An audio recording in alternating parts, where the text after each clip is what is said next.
Thank you very much, gentlemen. And I think Mirko put it a great way, right? The kill pressure from Echo in that game one was massive.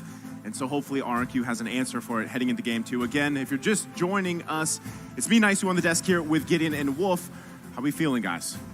Honestly, that game one already, it's starting to look like RRQ kind of gave a little too much respect here. Yeah. I'm expecting to see them be really disrespectful, really get that momentum on that side, and bring this all the way to 5 games. Maybe, you know, I don't know, things could be a sweep. It's a little hard to tell with teams at this level. I guess part of it is that they're letting Echo play the game. Play the game their way. I call it macro Echo. I was going to say, they're both playing a game here, Wolf. Yeah, they surely are. But the team that's playing their game, really their identity, the macro economics was definitely Echo. Well, speaking of economics, you can think about the M4 Pass as your in-game economics because it's available now. Complete all active tasks and you'll reach level 75 at ease. And for free, log in now. Exclusive rewards like Beatrix Light Chaser, Beatrix Stellar Brilliance, and the M4 Beatrix figurine are awaiting for you. And you can even see the figurine on our desk. Don't forget the hashtags, hashtag Mobile Legends Bang Bang, hashtag MOBBM4, and hashtag Dare to Be Great. Both these teams, that's exactly what they're doing, right? They're daring to be great to get to the grand finals here. And I know, again, RRQ, they're going to adjust to this, right? This is a big L for them. Learn, by the way, not lose. It's a big learning process for them going into this next matchup. Yeah, I think, you know, they really need to start adjusting the way that they're thinking about the game, and especially with Echo, because the way Echo played previously in game number one, a lot of divide and conquer, right? And that's where we see the maximum efficiency. Efficiency equals profit, and that's what we want to see coming out from this next game for RRQ. That's economics, right? But you definitely, I like what there's a term that you used earlier on before game number 2. It was the slow burn that we saw from Echo, because that's what we felt, right? Small details that we saw from Echo, the way that they are taking a little bit of gold, like from the jungle, then eventually when they saw that there's a little bit of movement up top, they utilized 2 of their heroes to pick off the bottom laner, which was R7. So they know that they are parts of the map that they're not really that weak. They can defend at least. So they don't force their heroes in there. Instead, they take away weak spots from RRQ. And then eventually that piled up together. They had to win like these turtle fights. Eventually they got the economic advantage. They overwhelmed their opponents with items. Well, that's the thing, right? We talked about this back in the draft, how that lineup from Echo specifically was the purpose there is to get that numbers advantage. You get -1 from RRQ. And then honestly, at that point you saw, because Carl TZ was such a big dinosaur, such a big obstacle to get past, if you're only 4, you're down 1 member, how are you supposed to contest? How are you supposed to get there? And you even saw from that recap, right? Skylar wasn't able to do any damage because a lot of the times he was trying to look behind his back. Where is Sanford and Sanji coming from? So very tough situation to be in here, and I'm sure we'll see it, the adjustments in the draft. Yeah, but let's talk about specifically the EXP matchup here. Lapu versus the Yutong. Overall, you would expect, you know, at the end of the day, somebody needs to jump into the backline, and both of these laners want to do that, but you can tell that R7 is trying to force something out of Sanford every time he looks for those engagements, and maybe it's the wrong time because then Yaoi suddenly pops up, sometimes it's even Sanji, and then you collapse, and then you're that -1, you are that negative. Yeah, we saw that in the laning stage, we saw that in some parts of the mid game. It kind of felt like R7 is not activated in that previous game because we know for sure that when you're looking at RRQ, the way that you're looking at MPL Indonesia, when they play, and even in the group stages, knockouts, early parts of the knockout stages, R7 is the player that kind of controls the map, or allows for RRQ to control the map. That's why I would have loved to see that glue not be banned out and actually go in the hands of R7. They were first pick there, right? Because when R7 gets his hands on, let's say, the Joy, or it's the glue, he does massive things for RRQ as a team, right? A lot of the times he is that chaos in the back line for whatever team they're playing against that really just kind of jumbles things up, and then that's where people profit from, right? It's a lot of the times on R7. So I'm wondering too if they decide to even go with a different pick priority, if they switch sides here on how that's going to unfold. Possibly. I do feel like the gold lane is in a rather interesting position because if you're talking about just regular matchups, now you're including the mages, which, you know, the M4 has developed into at this stage of the game. Then immediately we're talking about supports. And that's something that we did see in game number 1 that Echo took advantage of. I want to see RRQ take advantage of it in game number 2. I think for the Eve, it's a Clay special, but maybe Yeah. against a team like Echo where you want to take control of the tempo. Maybe you don't go for those passive type of heroes. Maybe we give Clay a proactive hero in the mid lane, maybe a Farsa perhaps, or a Lilia, right? So that they can dictate the tempo themselves. We'll see. So far, the Fredrid, the 1-1, the Glue, these three heroes that we said that will be constantly banned in this game. I think you ban out the carry as well if you're RQ. Don't give Ben Cutie that Yeah. comfortable hero. I was gonna say that's what it's looking like, right? You kind of have that decision. Whoa. They don't. So this is, I would say, 99% going to be a Carry. carry here. Yeah. Right. Let's expect it. I've been waiting. It's carry. Okay, right? it's carry. So this is Eve and Yu Zhang. If you're RQ Hoshi, hopefully they are very comfortable. Well, they are, but they are two great heroes to counter that out. There you go. Wow, called it right on the dot. Eve and as well as Yu Zhong here. R7's going to have a lot of work on his hands because, again, it does boil down to whether or not he can actually catch Benny QT with the Petrify and then look to go for the full combination, Yeah. chuck her down to half HP maybe, and that would be ideal for the rest of the team to kind of clean them up. But Winds of Nature is such a powerful item. It's rather frustrating for backline divers to deal with such a simple counter. Oh, Cho. on top of that, Echo going to get their hands on this Cho pick, which we know does wonders in the hands of Yaoi, but also the Grok is there. Their quick response on the other side, it's RQ taking up the Diggy. I mean, in the presence of what? Two of the greatest like crowd control heroes out there, the Cho and the Rock. Pick up the Diggin and then you're fine.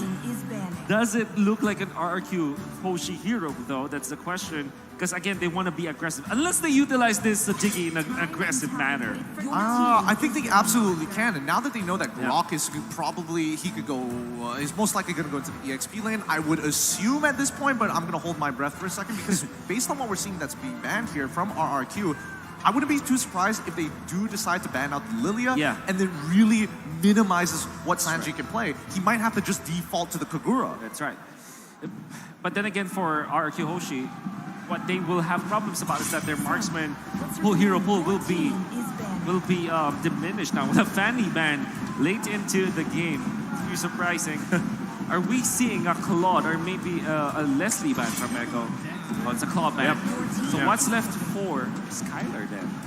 Unless we see something new like we did in the couple previous days, right? Where we saw Melissa, Moskov. You have those options because a lot is banned out here. So really it's kind of up to what position you want to allow Skylar to be in, right? When you have this Diggy, when you have this Eve, you have to play around that and allow your gold lane to shine, especially across from you as a carry who has been dominating in terms of marksman picks, gold lane picks, and you know how much she's going to be shredding those initiators.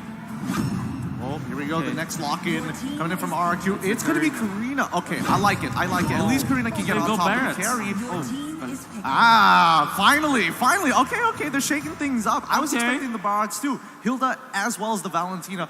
I'm surprised that RQ didn't pick it for themselves, the Valentina in particular, but nicely done. I think Echo, this is looking like a really solid draft. Yeah, is this a Cho jungle or a Cho Grok jungle, most likely. Unless they decide to flex the Cho, right? But I think it's a Cho jungle myself. It's the proof that I'm still okay. alive. Well, we haven't talked about Brody much.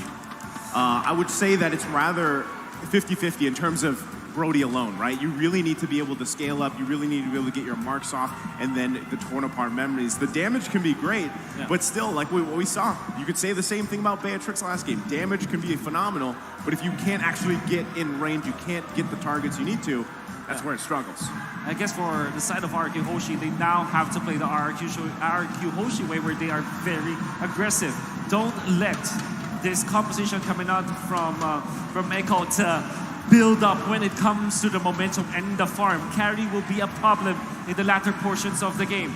They have to make sure that this Brody Karina duo carry should output the damage in the early to the mid game. Well, we're going to find out in just a couple of seconds as we're loading up here. Again, Echo taking the first blood in the series. Best of 5, Land of Dawn beckons. And we're jumping into game number 2. All right, here we go. Let's see how game 2 is going to present itself here, especially with the way the lanes could possibly end up turning around. I'm a little worried because, again, it really depends on where Yawi kind of wants to go. He could technically help out a lane. He could technically instantly look for these invades. But I think overall, it's better to help out that laner because Brody is going to bully Benny QT for a majority of this game. Yeah, how do you feel about that, Wolf? I mean, especially with those matchups, even Carlo Tizzy on this Cho, are they going to get that much value out of it, or are they going to be relying more so on Yawi to just cause havoc? Yeah, I think that Carl Tizzy is more like he's gonna be the frontliner. This Cho will not be like a sniping Cho with those flickers because this is a retribution Cho. So you're kind of first in, and then Sanford and Yawi will be the ones to kind of give up. Find the better targets. For example, Yawi can just skip the front lines, get to the back lines, find Clay, and then pressure those backliners for RQ Hoshi instead of like Cho looking for the better targets. Oh, but up outside, R7 might be in a little bit of trouble. It gets full hit by the power of nature called TZ. He's going to hit 4 off of this. R7 might want to get out of there for now, but Albert on the opposite side of the map already just hitting his level 4, just power farming his way. Let's see how Echo is going to respond as Turtle's coming up in 30 seconds. Yeah, Albert farming quite quickly here, expected with Jungle Emblem. Yep, and oh, Kartizi instantly making the play onto Clay so far, forcing out the flicker, but instantly Albert able to respond. Shadow Dance looking so very good. First blood falls into the hands of RRQ. Great idea coming out from Echo, but unfortunately, RQ Hoshi are prepared for it. Clay even had the flicker back then, so that's why that play was questionable, kind of questionable for Echo. Surely you will have the damage, but knowing that the Eve does have the flicker, it's too much of a risk. What a stun. Is he still alive here? Skylar might actually get the trade. Now he survives with just 1 HP. Nicely done. On the opposite side of the map is Echo. Start the turtle, R7, Black Dragon form. Sanford instantly getting the knockoff onto Albert, but it doesn't really matter as the real one manipulation has forced them out. Echo has got what they want. Petrified from R7 is going to turn it around, but no. Way of the Dragon kicking the Black Dragon underneath the turret, securing the kill and making sure Sanji's life is worthwhile. Oh, Sanji with a stolen times journey.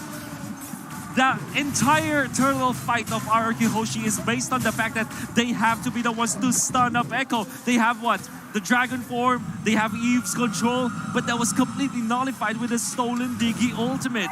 And RRQ even lost the retribution battle as Carl Tizzy and Sanford just made sure that they zone out Albert all the time. Turtle fight is what Echo really banks on in the knockout stages. RQ has to be able to win those turtle fights, to win those even Lord fights later on here. And as you even saw a glimpse of the items, you see that already Benny QT locking in that Corrosive Scythe, going to be trying to farm up. A lot of attention here. Top side though. Well, let's see how they're going to play it out. Kartizi might be able to make the play again, but Albert is ready for him this time with 4v4 up on this top side, and Turtle coming up in 47 seconds. Looks like nothing's going to happen for the time being. Wait, Yawi? Oh, no, they back off here. Be very tense now for RRQ. We did say that they need to control the tempo of this game. They have to be the ones to get out of the laning stage with a better economy, but it seems like Echo, with just one turtle fight, they now are controlling it. It's not over though. RQ Hoshi, if they find an opening, come the second turtle of the game, maybe they can snowball out of that.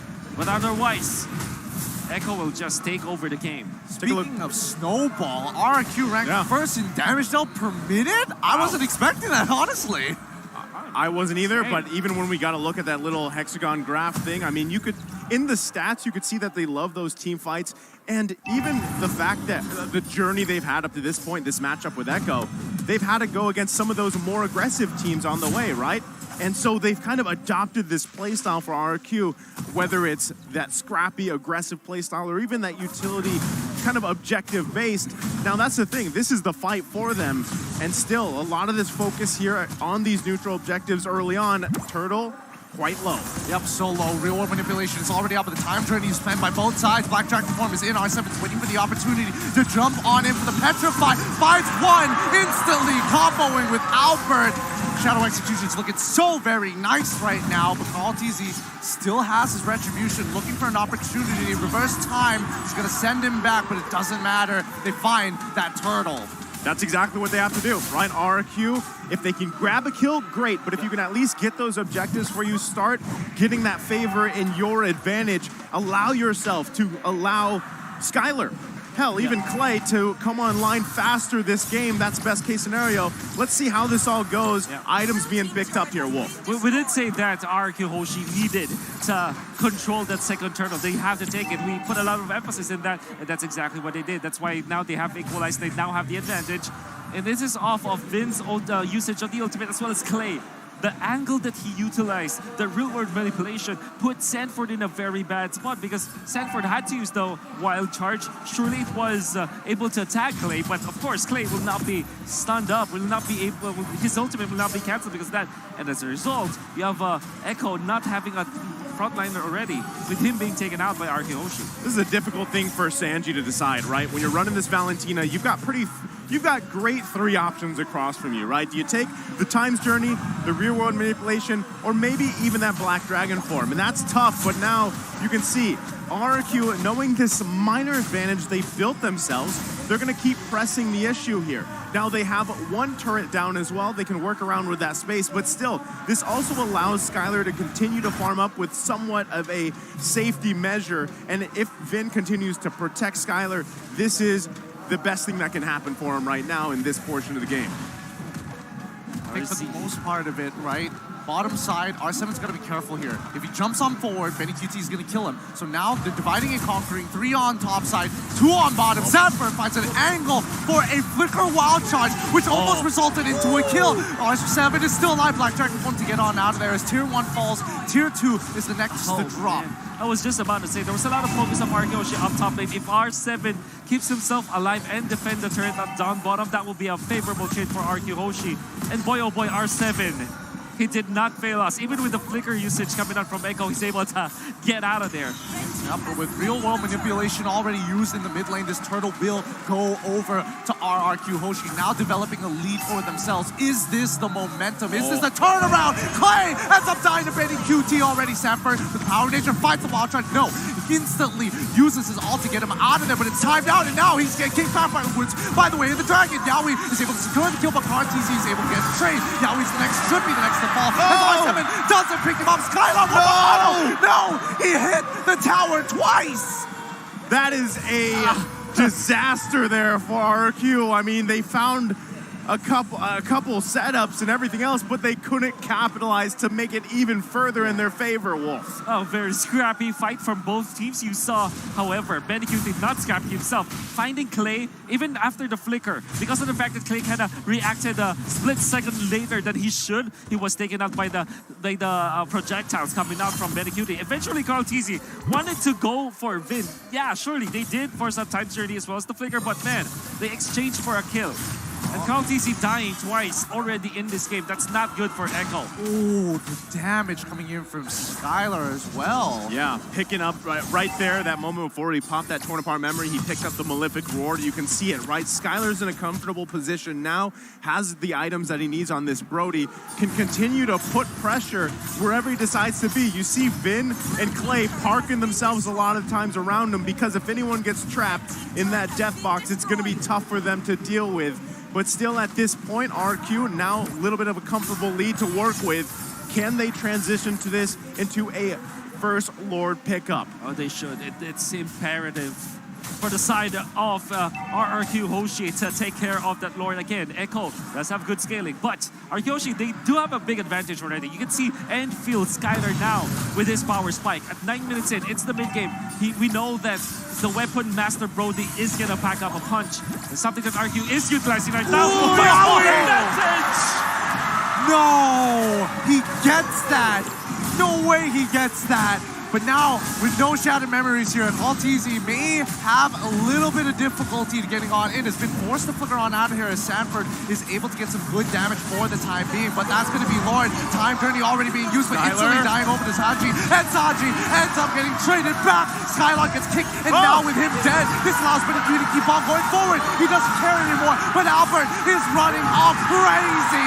They fight it a 3-for-2 trade in favor of RRQ. How did Skylar survive that? What a play there. And also a misstep by Echo. They couldn't capitalize on that kill. Benny Cutie was out of that fight. And now it's RRQ driving down with his momentum. Well, the way that he survived there was great. And he didn't panic.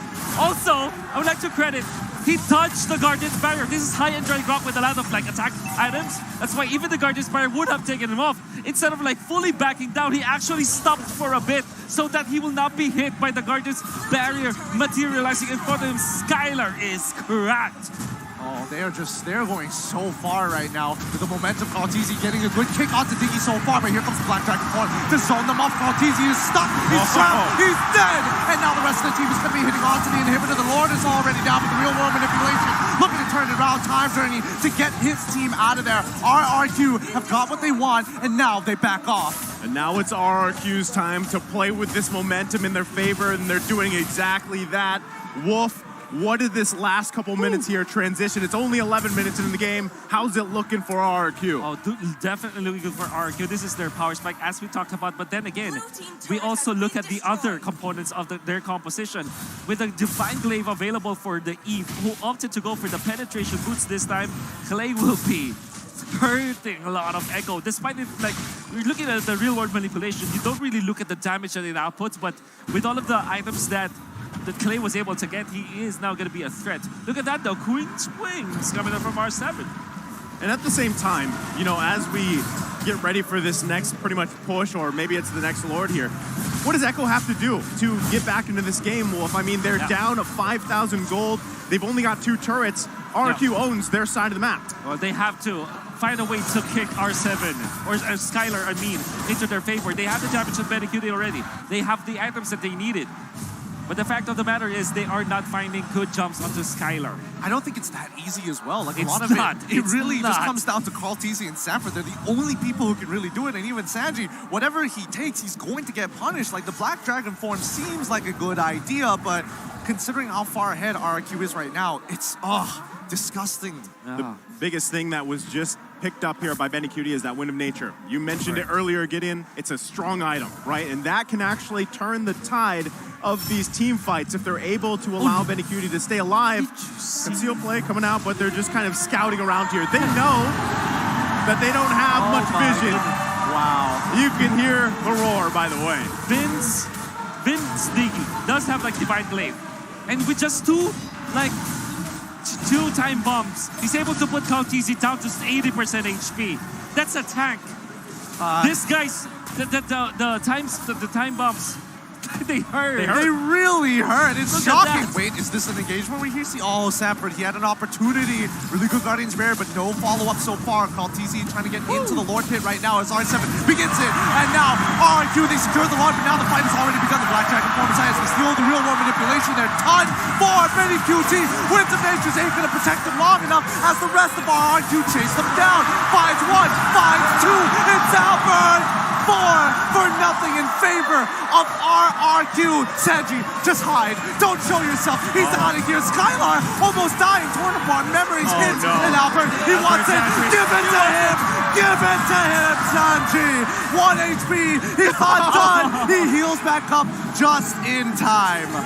Man, Albert wanted that kill, man. He was going in deep, but still, it's a push from RRQ. And now the real one manipulation is out to clear the way. Sanford tries his best. No, he gets pulled back. And now the Lord is in. Kaltizi tries his best, but Skylar puts the final nail in the coffin of this game. GG, well played. Over for RRQ. Ladies and gentlemen, we got a series. He's got series. We got a series on our hands. It's 1-1. This time around, it's RRQ with a dominant game here against Echo. And 2 important components on the winning recipe of RRQ Hoshi. First, Skylar's Brody with the Weapon Master opting to go for maximum damage, winning or at least evening up in the laning stage and being activated in turtle number 2. The second important component, it's an egg. It's an egg. The digging was the problem this time. You see the time journey usage in the turtle number 2 allowed for them to just hold their ground and win the turtle fight. Eventually, in the latter portions in the mid-game, Divine Glaive and Enchanted Talisman with an Impure Rage Diggy, the Times Bomb. Or we call it the Bombs Bunny. In the Philippines, they hurt. They do hurt. The bomb's money, and also he had Impure Rage, right? That's right. He's using that so he could just keep spamming them, basically, right? Whether it was for vision or damage, and it just whittled down Echo. and they really didn't have an opportunity to even get in line, right? And we were wondering too. Now the big question, and I can't wait to hear what the analysts have to say, but this Yuzong pick, man, it is strong for whichever teams decide to take it. And also Brody actually having a great game here, this time for Skylar, working out really well for him, able to just kind of pop off exactly what they needed to do here. Check it out, right? That is going to be the celebration because strong game. It's payback time for the Kings as they secure game 2. I think RRQ has really, kind of cleaned up their gameplay a little bit. Their laning phase is a little bit better. Everybody is kind of on the same page of what the plan was supposed to be. And overall, I would have imagined that, R7 was probably going to make those aggressive moves again. No, this time a little bit more reserved, a little bit more calm and collected. But this does show the beauty and, more importantly, just the power of a Petrify. Even if you're locking somebody down for at least 0.5 seconds, the rest of your team, and especially when Albert's jumping through, oh my goodness, you just lose track of him so fast. Even the timing that you can see coming up from R7, he waited for those moments where the stolen time surgery will not be of full effect already. They timed it so well, and this is because of the fact that they have so much farm already in the early stages. Additionally, you can see the times bomb, the bumps bunny usage coming out from Vin. It's more about like stopping the Grok as well as the Hilda, which is weird because they picked up the Hilda after they already saw the digging. We know that the Hilda wants to run around. And with all of those time bombs, it's difficult to find a footing around the territories that they wanted to control because they're poked heavily of that Divine Glaive Enchanted Talisman digging. Yeah, it was basically too hard for even Echo to find space to work with across the map. I mean, that's kind of what happened here, to the point where at one point they didn't control anything, right? Everything was just RRQ, everything was in their favor, and it was tough to deal with. But before we have it broken down more, we got to mention the M4 pass once again. It's available now. Complete all active tasks, and you'll reach level 75 at ease and for free. Log in now. The exclusive rewards like the Beatrix Light Chaser, Beatrix Stellar Brilliance, and the M4 Beatrix figurine are awaiting all of you watching now. And don't forget the hashtags Mobile Legends, Bang Bang, hashtag MLBBM4, hashtag Dare to Be Great. And lastly, but not least, the M4 Battle Night goes live this January 21. Expect loads of events and rewards for grabs in-game. First off, complete battle tasks in-game on January 21st to get a skin choice chest. You can choose the skin you like most from the chest, and aside from that, battle bonus awaits you on the same day. Play matches, and you'll get Team Star Protection for 3 matches, double Star Raising points, double Protection points, double EXP, and double BP for 5 matches. We're not stopping there. Free access to all heroes and loads of epic skins will also be available that very day. Save the date, log into the game on January 21st, enjoy the match and win tons of rewards. Let's all celebrate the M4 Championship together, including with our friends. And with that being said, I think we are going to be hearing from the analyst stand here on what they thought about this game. And I'm wondering, too, if they're really going to point out that Diggy pick because it caused a lot of havoc. I think it will be a pivotal pick in game number 3, actually. Digging the Yuzong. I think that will be a little of shift into those 2 heroes come game number 3 because they really look strong in the previous game. Well, let's find out. Analysts, take it away. Wow. Didn't I notice a mood shift in the last game, ladies and gentlemen? From the 2 gentlemen who were sitting right next to me, and one looked really happy, and one was nodding the whole game. So, what's going on, Mirko? Well, honestly, let's start with the drafts, right? The draft was, honestly, in my opinion, what made RRQ win above, obviously, their execution that was pitch perfect, too. Firstly, the Brody pick was so good, and the way they utilized the Brody pick is they understood the Brody carry matchup is a winning lane for the Brody, so they kept on going to the Brody lane, getting him ahead, and when Skylar gets ahead, you can see how much damage he was able to do, how much farm, and even how much of a beast he is, sieging turrets down on the Brody. Absolutely, and I want to point out Brody's item, right? This guy has a attack speed item. Leo, I understand this is the game that you also were nodding the whole game. You were analyzing. Tell us about the attack speed item on this Brody. In addition to winning the lane, the fact that you can just let out those stacks so much faster, and the fact that Echo have layers upon layers of engage allows for Skylar to just deal so much damage to Echo's front line, which again was set up early on, right? They picked up the show in the first half, and then I don't know, we can only really imagine what was going on in the minds of Coach Treb and Coach Tick and the rest of the team, wherein they suddenly said, you know what, Yaoi, give it to Carl. pick up a Hilda, and then we'll go from there. We appreciate the effort, right? We appreciate the concept, but exactly what happened in game, in this 14-minute game was Echo were trying to do 2 or 3 things before everything filled up for their side, and then RQ were just saying, oh, you know what? Come in. That's how. You know, when you're mentioning that, the cast are also talking about the Diggy pick, right? I think the Diggy and the Hilda love and hate relationship. Why don't you go ahead and talk to us more from the Teamfire participation table? Well, total assist, forgotten one, that's Finn, right? Everyone thinks Finn is like that flashy roamer, can go for those crazy flashy heroes to change the pace of the game, but hey, it turns out he can be Oh My Vin too, right? And this game he showed it with Skylar, Brody, and Vin. Funnily enough, Skylar is good friends with Oheb, right? And yesterday, guess what? Oheb played the Brody 2 up against Echo. So maybe taking a page out of Blacklist book there to get a dub here on Echo. When you have a lineup that puts up a box as amazing as RRQs, you have the real-world manipulation, you have the threat of R7 going into the back line, and then you have the Times Journey that can at least push back 1 for sure, and then save the Brody. The Brody's having a great game. So I love how Albert here was just used as cleanup, and then again, it put Carl Tizzy in a weird spot wherein he has to do so much that the threat of the Karina being in any of the bushes nearby where Echo might be is just too much. And again, that's what made this game a clear win for RRQ. Yeah, and I think RRQ is a team that known to do their homework that we talked about in the last series. That Diggy pick was so good because it forced the challenge to the jungle, and it didn't seem to work out so well, right? Let's take a look at MVP. Let's go to Albert on the Karina. The baby alien strikes again, right? A lot of people were saying, this man's finished, this man can't red tree. Well, guess what? He proved the world again. 1-1 now up against Echo, one of the tournament favorites. Again, Albert, sure, in terms of flashy plays, he didn't make a lot of that, but he was consistent throughout the game. Becoming the front line, a solid front line for RRQ, setting up a whole lot of plays to be enabled for the side of RRQ, and guess what? Also acting, like you said, as a cleanup hero or a cleanup player in a lot of these fights that are going super long. Yep, that last item I can only really guess might be a Thunder Belt, and this is exactly how you play Karina.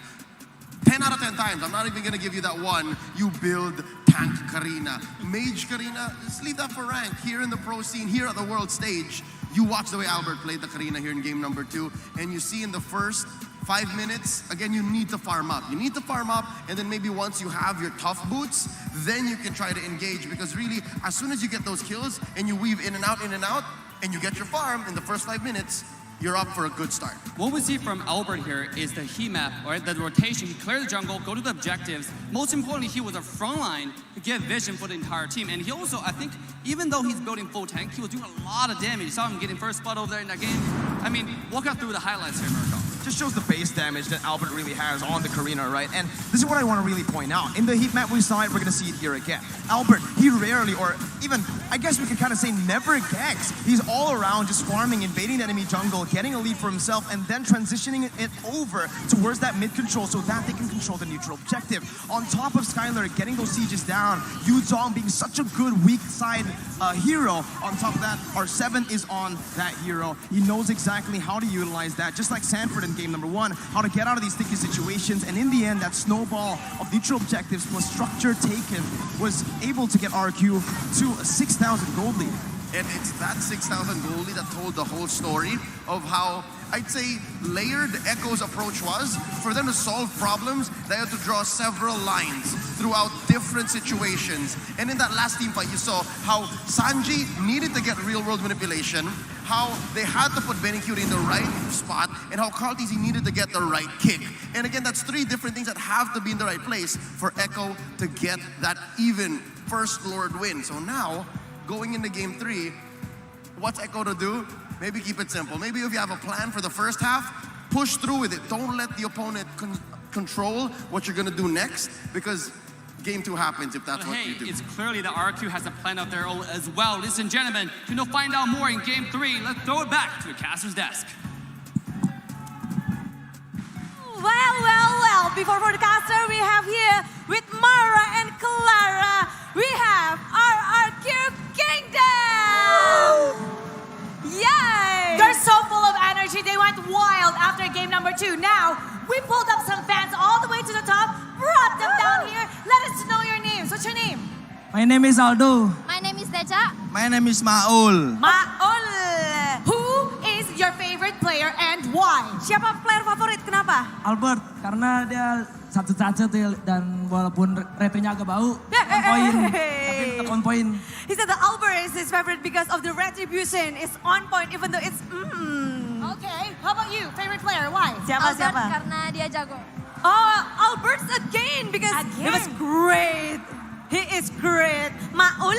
Siapa Ul? Lemon. Lemon is pretty cool. Yeah. Okay, now Lemon and Albert and the rest of the team players can hear you right now. What do you want to say to them? Ngomong Yell it apa sih, out Kak loud. Rakyu? They're watching you on Ada camera. Albert, ada Lemon What do semuanya. you want to say? Viva! Viva! Hey, he's the cheer captain, so he only can scream. You can Viva scream. Arkyu. What do you want to say to Albert? Mau ngomong apa sih ke Albert? Bet? Semoga sih membawa final untuk bet besok. Albert, please go to the final tomorrow, Albert. Ada mau ngomong apa nggak? I want to say to RQ Hoshi, bawa piala M4 untuk Indonesia. Please bring the trophy to Indonesia, Kyosi. Apa Ul? Semoga RRQ harus bisa bawa pulang ke Indonesia Piala M4. And again, he asked for Kami the butuh M4. trophy. We need M4. But you are the captain, and he was crying on MPL season 10. That's right. He's so emotional right now. But how you see RRQ right now in this state? What do you feel? Apa yang kamu rasain lihat RRQ sekarang ini? Kemarin kan abis nangis sampai terharu. Sekarang gimana perasaannya? Terharu kah atau ada yang lain? Seneng sih harusnya. Tapi semoga bisa masuk final aja. Tetap konsisten. Untuk Bang Acil, semoga respect band. What do you say? He said he wants to support RRQ now because past time he was crying and emotional, but right now he is happy. But he said, Acil, good luck. Respect ban. If you want to ban a player from the opposing team, we don't want that player. Who would that be? Who do you want out? Kepengen nge-ban playernya siapa sih? Kalau dari Eko bisa kita ban playernya ya? Ada nggak? Gak usah lah, RRQ lebih jago. Wow! No need to ban anyone from Eko because RRQ is way stronger. Now we want to see how strong you are with your cheer. You're going to lead and the entire stadium is going to cheer with you. Go ahead. Viva! Viva! RRQ! Jaya, jaya, jaya! All right, we got to get this game started. Casters, let's get it going. Thank you very much to our host down there, and you can feel the passion, right? So welcome back to the desk. Again, I'm Nisu, joined here with Gideon and Wolf, and man, do we have a series ahead of us. And I like that. You know, I don't completely understand Bahasa, right? I only know Makasi, but with what that was said there, we don't need to ban anybody. I already knew what he was basically saying, and that is just showing how confident they are in their team RRQ. I think, you know, the fans here are passionate indeed, but this is going to be a very interesting game because, again, home turf, we're expecting RQ fans to be with them. I can't imagine what Echo must be feeling with the chants that are literally ringing through my earphones. Yeah, you know, I was able to talk to some of the other Filipino players when they're in the hotel, when they're fighting against RRQ, particularly RRQ, right? And Onyx, well, they're the Indonesian crowd. It really is, you know, mind-breaking to be in that spot. You're gonna have to condition yourself to not be affected to that. Surely if it's like game number 1 or the first few games that they faced the Indonesian teams, it was very difficult, but they kind of got used to it. So that's what Echo needs to do. Well, here's what you guys need to do at home and watching right now. The M4 Pass is available now. Complete all active tasks and you'll reach level 75 at ease and for free. Log in now. Exclusive rewards like the Beatrix Light Chaser, Beatrix Stellar Brilliance, and M4 Beatrix figurine are awaiting all of you. Hashtag Mobile Legends Bang Bang, hashtag MOBBM4, and hashtag Dare to Be Great.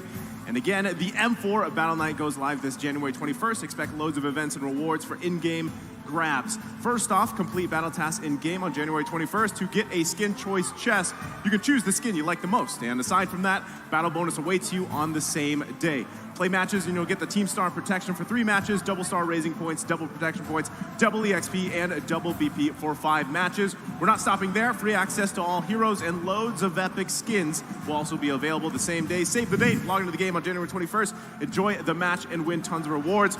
Let's all celebrate the M4 Championship together, including with your friends. I hope none of you guys missed that at home. You've heard it for what? Many multiple days now. I am catching up. I know we all are. But let's catch back up to this series. Right now, 1-1 in the series. Things are very crucial. Tensions are high. And I got to ask you, Wolf, initially, too, draft-wise, right? We were talking about it a little bit earlier. The Yuzhong pick. Is it going to be prioritized? How devastating that Diggy pick was. I think he had, 14 assists? I mean, we're taking a look at the hero recap here. How's it looking, Wolf? Well, Medicute's carry was supposed to be unbeatable. We know that it has a very high win rate. It was now taken out by RRQ just because of Skylar's Brody. Well, let's talk about the lane matchup of these two heroes, right? In the laning stages, both heroes can get away, but it seems like Skylar with the Brody can have a little bit more advantage, especially if there's an additional hero, which is now the Diggy. When we compare the playstyle of Echo and RRQ, we know that both teams want to prioritize their heroes, but it seems like RRQ are only successful on making Skylar a great marksman, gold laner, if they have another hero, a babysitter. That time, it was the Diggy. So maybe that could be the thing, game number 3. I'm on differing opinion here. I feel like Echo was playing a little bit more scared than usual because when you see a Diggy, you expect Hilda to go right up in his face, just beat him down and start building up as fast as possible and keep on with that harassment, not necessarily into the lane, but taking out, making sure that Diggy is going to be falling further and further behind, making everybody else's job so much easier. It's like, yeah, you're going to pull me back, but I'm just going to kill you. I think that's a great point. And at the same time, Diggy is a strong hero pick for a reason. It's simply annoying, right? I mean, you're dealing with all those bombs in the bushes. You're playing Hilda. You're trying to get vision. You're also trying to regenerate in the bushes. But at the same time, you're dying in the bush, right? So, it doesn't really work out for you. And also, the other thing is Sanji just struggled, really, because what ultimates, again, do you take for the best situation when you have 3 great options ahead of you? So, I mean, with all those thoughts here in place, we're going to be jumping into the draft here for game number 3. It's Echo on the blue, RRQ on the red. Bans, very similar here, and right away, snapped up like that. There's the carry in the hands of Benny Q. Wants to give it another go. Yuzhong, it's... We've seen this before. We've seen this before. All right. Oh, so it's Farsa instead. Okay. They want to make sure that there is no way for there is always a way for them to tag the backliners. Diggy is still open for RQ Hoshi. That might be off our consideration right now. But what I like about both Lapu Lapu and Farsa is that no matter what marksman there is for RQ Hoshi, they have ways to reach the backlines, either through gap closing with the Lapu Lapu and a one-shot potential, or through a Farsa. Combine them together, no marksman is safe.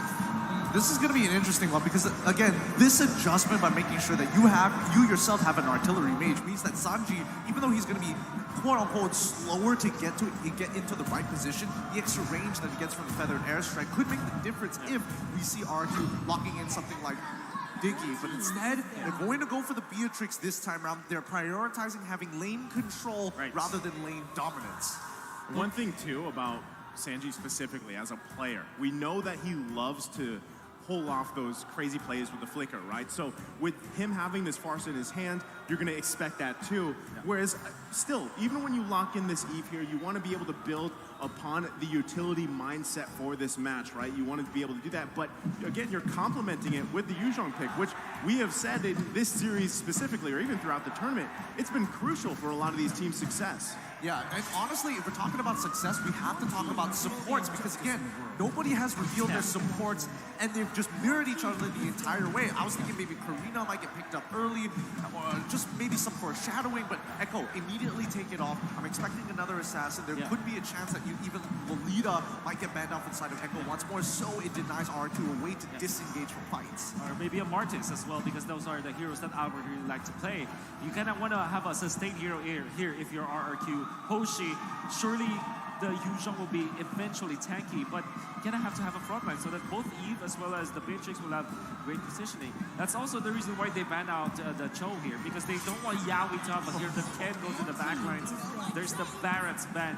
are we looking for a Ling pick for RQ? Yo, that's what I was thinking. I was thinking that RRQ are telling, yo, Karl'Tezi, show up. You have a skin around you. We want an assassin. Well, I mean, let's take a look at the quote here, and that might be the story, right? Karl'Tezi, I think we're the best team. I'm a team player right now, so I don't care about the stats or MVP. I've been there. He's been there, he's done that, right? Karl'Tezi on the best jungler for M4. So even though that's the case, oh, good solid last ban, by the way. Rock. Ziggy's taken out. There's the Grok. I mean, Locked in. Come on, Echo. Give it to him. Give it to your boy. so it's Atlas to go with, okay, are we seeing like Hayabusa or Ling this time? Coming up from Echo. You got, come on. I'm so excited here. I can't wait to see Karl'Tezi on an assassin. He showed up big time. He's been there, like the quote says, during M2. If he locks in Lancelot here and wins this game on his own skin, that is just, ooh, beautiful. Oh. It's the Akai. Oh, no. Okay. Well, he's kind of like a ninja, right? I mean, Akai, depending on what lore story or skin you lock in, right? So they lock it in. On the other side, though, Albert will be picking up the Hayabusa. And it's the Dragon Warrior against Tai Lung once more. I mean, it's frustrating to see because I really wanted to see Karl'Tezi bring it to RRQ in the assassin department against Albert of all people. But yeah, as one says, he's such a team player. Yeah, I know. He did. He transitioned into that. On that point, right? That's what makes these teams so scary, is because you've had either. A lot of the times it was the junglers carrying teams, right? But teams that either play for their jungler or their jungler plays for their team, that's a big thing here. So this is kind of a different, I guess, for a lot of people that have been following Karl'Tezi specifically, they might want him to play assassins, but if this is what he feels like is the best for Echo's success, then that's what's gonna be played, right? So, but is it going to be able to compare against Albert in the jungle on the Hayabusa? We've seen amazing things before, but let's load up into game number 3. It's 1-1 in the series. Who edges ahead here? Oh man, if you're looking at the choice of Albert, right, going for Hayabusa, surely it's great. Like, we're excited to see that. We want to see Albert being activated as assassin, but man, Atlas, Akai, Lapu-Lapu, man, it's difficult to play a squishy hero if you're RQ Hoshi. There's so much control and so much damage that can come out from those heroes. Not only that, Wolf, but with an Atlas across view, when do you usually see no purifies from the other team? Yeah, that could be deadly. That is a big observation here. Vin already getting stunned up. I'm surprised that Vin doesn't flicker it out just yet, but yes, there we go. He gets out of the tough situation. You know, coming back to that Atlas, I think we've seen many, many times, and in a couple of international competitions last year, that Atlas has really turned over some games in the later stages. Yeah, definitely. And this time you have what? Heavy Spin as well as the Fatal Links. You can like switch between the two on what you will use as your first in. When it comes to your initiation, right? What do you use first? You can use like Heavy Spin first so that the Atlas will have a better ultimate afterwards, or maybe use it afterwards. So the Echo composition is really backing on the damage output of both Pharsa and Bendicuti, and they have the tools to make that work. Well, I think on top of that, you know, if you are playing this Atlas, if Clay can find the Death Box positioning in the right moment at the right time, then you can use that to your advantage, right? You are now forcing Echo wherever they decide to respond and set up with the Fatal Links, then hey, you can go ahead and set up that box and hopefully profit off of that, especially with Grok here for Vin, right? We've seen it before, it can happen, but right now they've got to kind of check those boxes, and with the first turtle of the game coming up, Yaoi's not level 4 yet, so you're going to see this kind of unfold here. Yep, Furious dive coming in from R7. He's right on top of Karl'Tezi, forcing him to use his ultimate as soon as possible. And even Sanji really high up there with the Feather Aspect. Karl'Tezi all by himself in R7 will find first blood. And here comes Yaoi getting into the middle of it, finds 3. But Sanji, he gets 1 already. Vin is so low, but they cannot get it. And now R7 with a double kill in the bag. Great exchange from both teams. Echo starting with Sanford poking the Hayabusa, putting him low, forcing the Quad Shadow. But then again, Echo was forced to utilize Carl TZ's ultimate far too early. The reset was there for RQ, and then of course damage coming up from Clay's ultimate afterwards. Fortunately for Echo, they have Yaoi's ultimate available there. He got level 4 just in time to pop the flicker and the Fatal Links onto 3 members of RQ. Then Sanji dealing the damage. In the end though, RQ still gets the turtle. Wait, does he know? Yeah, I'm pretty sure you saw Yaoi actually walk between brush to brush here, but he's going to open it up, sees Vin, backs away. Skylar, once again, just needs to maintain control, but Benny QT has been doing such a good job. He's looking for the trade, and now he might get the solo kill. Almost towards it. One more auto attack would have procced and would have gotten the kill. Great response from Skylar there, not to go down. They don't want to give that advantage to either of these gold laners, right? They're going to be battling it out here. And we know, again, how scary carry can be, especially if you get those kills. But Yaoi, going to be the focus, gets out of here just fine. Still, again, RQ holding on to a very minuscule gold lead. But, I mean, objectively, they're where they want to be, right? Yeah. Continue this up, farm up, and just keep responding, putting pressure around the map. And Skylar not flickering right at the get-go, it allowed him to also force the flicker onto Benikuti. And the reason why he felt very tanky up until the end is because of the fact that the outer turret energy shields in the gold lane provide 30% damage reduction. And Skylar forcing another flicker and not dying kind of means that the bottom lane is still equalized. I'm more surprised you weren't freaking out that Sanji was about to die there. He gets, I mean, overall, Albert is putting quite a bit of pressure, and I would argue is even opening up a map to open up the map to a certain degree. But let's see down bot side, 2-1. The shields are getting farmed out for the time being, but Echo, as we mentioned before, just wants to focus on the farm. Yeah, I'm still wondering too, you know, the fact that there is no Purifies here for RQ. If they're just going to completely rely on their reaction time, right, to get out of danger or to have that, basically, I like to call it the athletic flicker out of those bad areas, right? Because, yes, if Yaoi holds on to it, Oh, wait, Sanford! He actually flies clean. He's going to get this kill, but no, the real one manipulation gives him a shield. He ends up dying regardless. Feathered airstrike. Now putting R7 out of this fight. Black Dragon form in the middle of it. Is he really willing to play with death? Shaw Residue already propping Sanji from his form, but the back line now in trouble. Cartesi ends up dying. Quad Shadow into the Shadow kill by Albert. He's still alive. Vin, what can he do? Forced to flicker out of there. 2-for-1 trade in favor of Echo. Oh, man, Echo. That was against Sanford opening up the backlines. Previously, in the first turtle fight, it was against Albert, but this time it was against Clay. Even after the flicker coming out from Clay, we know the one-shot potential coming out from the Lapu Lapu to take out the Eve. Eventually, the follow-up from Yaoi allowed for Echo to win the battle afterwards. Unfortunately, though, Albert was still very good with the retribution. All right, let's pull this back for a moment here because I'm trying to figure out where Echo is going to eventually plan their attack on their map. It feels like they're playing defensive, right? Yaoi's opened up the map, but then how does Cartesi make this play? Well, I guess that what they are waiting for is to at least equalize when it comes to the turtle fight, then activate Benikuti. So to answer your question, later on, around 8 minutes time, when you can have Benikuti deal the damage with 3 items, that is where you strike. Until this point, Echo, everybody's just buying time. I'm holding you to that 8 minutes on the dot. Yeah, we'll see if Wolf predicts that correctly, right? And the curse doesn't affect him here. But still, going back to the point, I mean, if Benikuti can just farm up, great thing, right? That's exactly what he wants to do. Him and Skylar, same scenario, right? None of them have gone down. You see, though, how much of time is actually put on the gold lane for both these teams. You guys mentioned this in the draft. If you can have someone babysit the lane, great. Now, it's a little bit different because Diggy's not constantly there. But still, even Yaoi's paying attention to that lane, trying to give any upper hand possible to their gold laner is the best thing that could happen for both of these teams because even, yes, there's 200 gold there. It really doesn't mean much for RQ, but they have the objectives, right? If they can get this next turtle in about, 10 seconds, then that's great for Albert and the squad can transition into the Lord takes and really set themselves up for success here. Echo, though, knowing all of that, Sanji having 2 kills early on, the burst damage is going to be there. So as long as RQ can avoid that burst coming out from Echo, Sanford with the setups like this. Oh, I mean, Sanford, he wants it, but the fact is he's got no ult now, and now Albert might have a free kill in his hands. He's walking up Black Dragon form as well. Wall charge doesn't connect, but there we go. Albert secures it. R7 now in some trouble. Cartesi pushes him out of position, and now in a 2v1, R7's lead is just enough, but on the bottom side, almost soul kill. Skylar's baiting him into it, and now Albert is going to secure the kill. Oh, he got it. Now that's just disrespectful. Skylar was just being disrespectful. You put respect on Benny's name. Skylar, I would have really commended what he did because he baited Benny Cutie in there. The TPs were uncalled for though. Because Benny Cutie you want a already TP? did. Yeah, there wasn't any escape anymore. Unfortunately, Skylar, that's 100 for.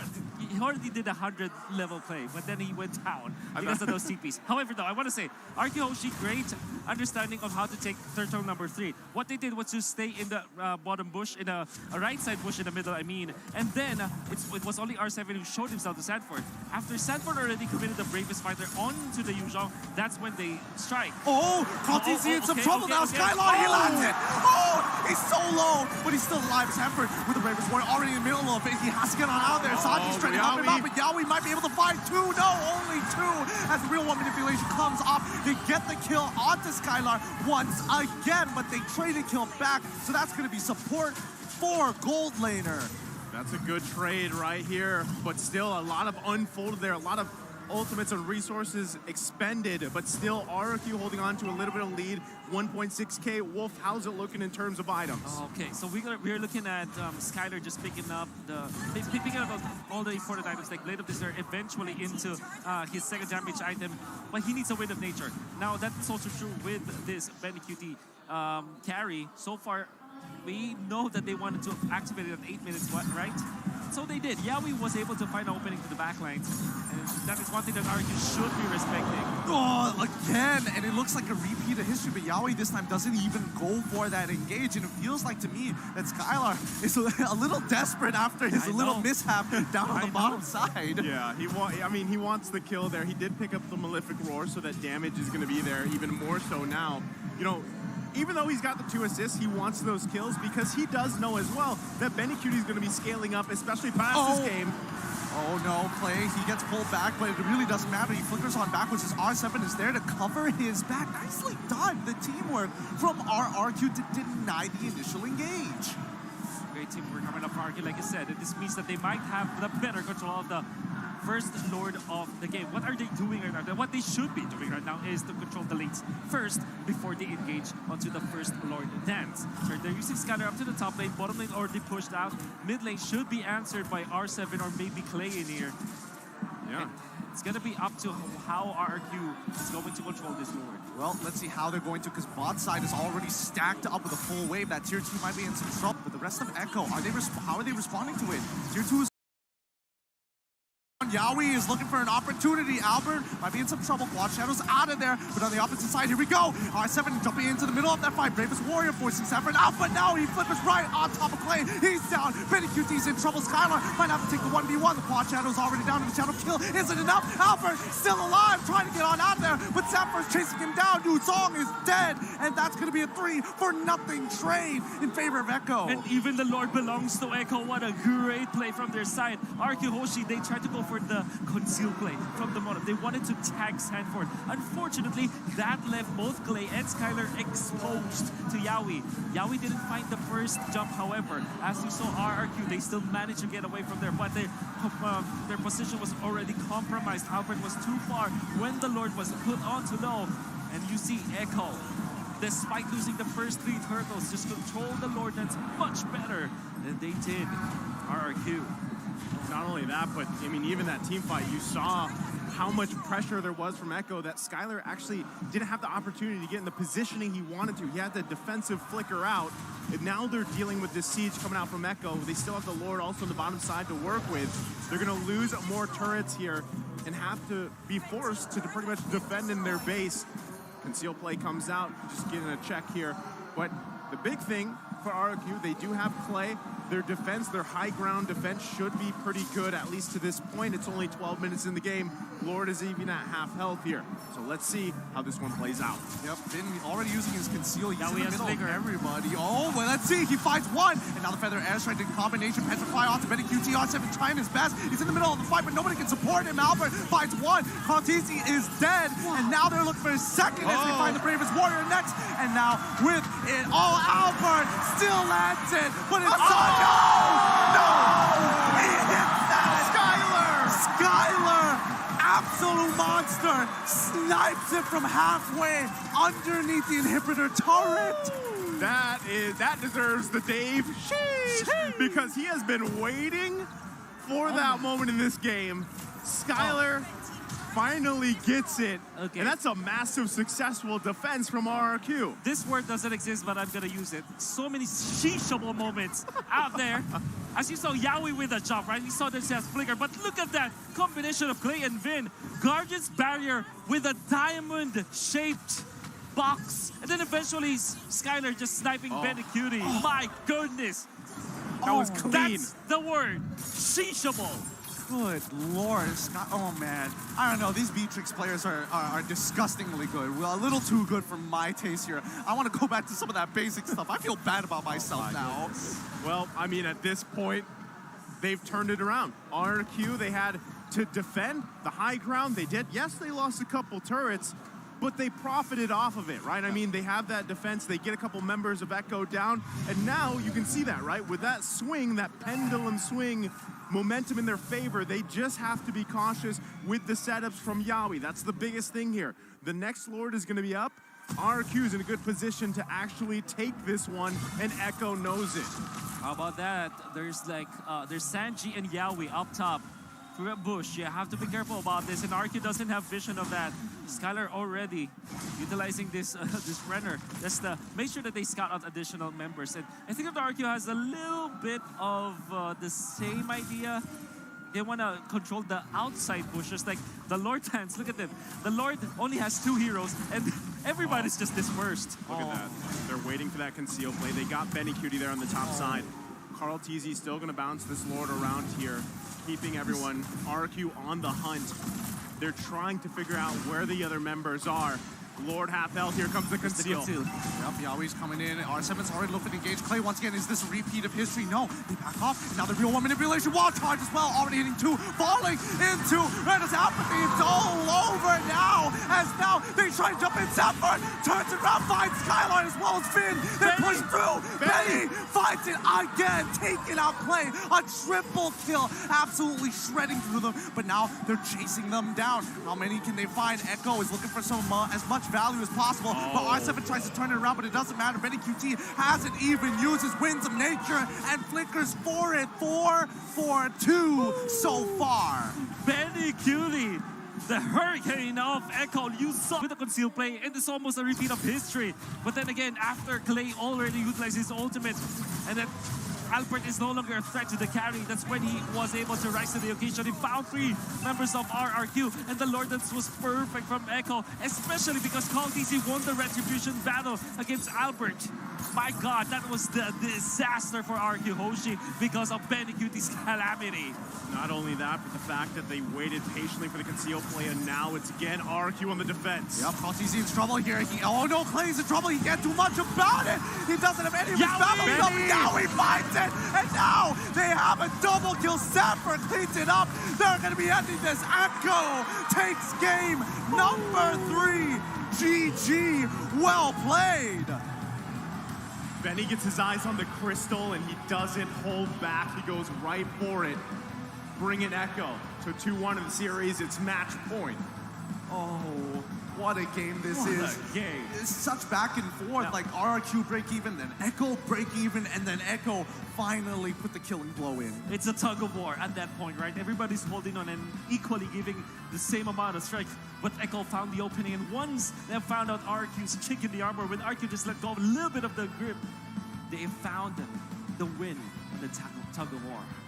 Tug of war it be, but RRQ was in good position until that last play we saw unfold, the conceal. We knew what was happening. Benecutie made his way up there, and then they just waited. And Yawi even a little off timing with that Fatal Links, but still Benecutie able to survive without even popping the Winds of Nature for the majority of that fight until what? Maybe he had 3-4 kills already. That is, I mean, that comes down to that micro decision in terms of team fight. No one got a hand on Benny, and you gotta contain the storm, man. Somebody's got to contain the storm, but I'm more curious about that final interaction right at the very end there. Clay just so out of position. Right. Why? I guess, yes, there are a lot of threats, but you shouldn't be that far out of your base to begin with. What you wanted to do, if you're RRQ Hoshi, you want to get to the backline so that you will be able to attack Benny, but Echo kind of played it differently. They didn't allow that to happen. And what happens if most of your initiators just go into the enemy backlines, right? What happens is that you leave your backlines open because there's no one to peel for both Clay and Skylar. And that's exactly what happened. With the crafty plays coming out from Echo, they forced RRQ Hoshi to have a bad formation in the backlines that exposed Clay and allowed Benny Cutie to do the reverse. Honestly, when people are looking at the VODs for this game, just take note of Echo's pathing across the map, the way that they use their conceals. They're coming up with some really interesting flank angles, which didn't feel very, well, impactful at first, but then you saw the benefit of it and how out of position RRQ, especially at that particular angle towards the top side Lord Pit, nicely done. They do this often. I mean, this is something that Echo is known for, and teams have to be weary of because they're going to do it again, right? But before we have that, goodbye the boys on the analyst stand. We do have to mention TikTok, Live Carnival, the Cheer Up for M4, watch M4 matches on TikTok. Participate in Cheer Up for M4 activities by watching M4 matches on TikTok and using M4 exclusive customized gifts to cheer for the teams. There will be a chance to, even outside of the venue. If you guys are watching here, there's basically a carnival outside. Yeah. So we are going to be throwing this over to our analysts to have them break it down further. I'm sure they have a lot to say. Guys, take it away. Whoa, we have a series in our hand. Let's first talk about the R7 play, though. He was just on the Akai. I mean, what's going on? R7 versus Sanford. I think that's the key focus of last game. Yeah, let's talk about R7 first, right? Because him and Sanford were... No, for real. Him and Sanford were absolutely amazing, right? Enabling his team so much, but this time, Sanford actually got a matchup that he's comfortable with. And guess what? We're gonna take a look at the item builds here to really dissect the item builds this time around because the game was so close. Game 1 was dominant for Echo. Game 2 was then dominant for RRQ. And now, finally get a close game. Part of game 3 here has a little bit of deja vu elements of it because again, there is that R7 versus Sanford matchup, and going into the last half of this draft, I kind of read into it and said, you know what, maybe R7 might be overloaded. Maybe he has to start fighting Benny and Sanji, and then there might be some analysis paralysis there. And now looking at the way that these two built, obviously, the whole game, my eyes were on Skylar, right? He had like several solid shots, one very specific that took out Benny Cutie. And I can't help but think, did they need more time? To get to the power spike? Yeah. I think they do, right? But funnily enough, you were looking at Skylar, I was actually looking at Sanji, so we're looking at the opposite teams here. But Sanji, the way he played the Pharsa was a different Pharsa. He wasn't just a damage-dealing poke Pharsa, but it's also kind of a distraction. Because, funnily enough, he actually wants R7 and Albert to engage on him, even Vin here, because he has the Winter Truncheon, he has the Flicker to get out of that, and he's baiting so many of the resources for Benny QT to really pop off in these team fights. Miracle, I have with Alice and Akai. Can you walk us through the reasoning behind that? That's deja vu, right? Deja vu to game number 1. Honestly, right here, it feels like both teams didn't go for Purifies, right? Even though RRQ had Petrifies, had a Grok as well. Echo had a lot of CC, but why? Why did both teams not want to go for Purify? I think it is, again, how both of the teams can make those micro decisions through the late Sanford, right? Again, but I do want to talk a little bit about the Purify as well. Why do both teams, hate the Purify so much? We're not seeing it. It's because of the laning, right? You can see, with Benny bringing the Flicker, that adds so much to his laning, and especially in terms of chasing the Beatrix, Skylar can't afford to go for the Purify because he's gonna get battered in lane. Yep, and in the case of Sanford, you'll see several times in this game that he used that Flicker to reposition to get the tail end, or at least a majority of the AoE of his skills, specifically his ult, the Bravest Fighter, to make major impact. To do basically maybe 50-60% of what that team fight wanted to go for in Echo's favor. And here in the 5 to 10 minute range, you see that this is the part where Echo wasn't really dominating it, where they weren't winning clearly. That's why he needed to hunker down and anchor into it. Deal a lot of damage on top of just the utility. Let's take a look at this first turtle fight here. Second turtle fight here. Even though Haya got it, but look at Lapu position. He was doing a lot of damage in the middle of everything. And I think there was a key decision that Echo made, right? Yeah. You look at Sanford. They weren't actively looking for the Hayabusa. They weren't looking for Albert because that's a lost cause. See, yeah, he's gonna be low, but you know that Sanford's gonna find him anyways because of the amount of damage and CC you have on that hero. So again, here at the 15-minute mark, it's clear that RRQ got split up because of, again, a small advantage in positioning that Echo have, which now puts them at match point. I gotta give it to Benny though, massive shout out. Even though Sanford was the MVP here in the end, Benny did so much, and the way he's positioning himself isn't like a normal gold laner. He actually is gonna be, he's comfortable flickering forward, playing in front, but he spaces himself out from the enemy team so well. He knows the range, and he knows how much resources are available on the enemy team to pull that off. But can we talk about Skylar's snipe? You know, that one beautiful snipe over there. We were all jump out of our seat. I think you jumped and you touched the ceiling pretty much. I broke my head. Yeah. But to get to know more about the next game, we're gonna have a comeback, ladies and gentlemen. We're gonna quickly throw it back to the caster's desk. Thank you very much, gentlemen, for that breakdown of Game 3.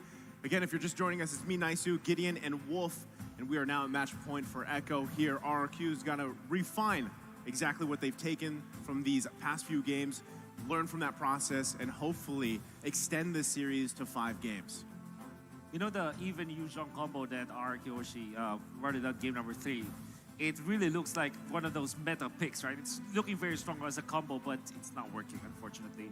There's one thing that maybe they should change come draft number 3.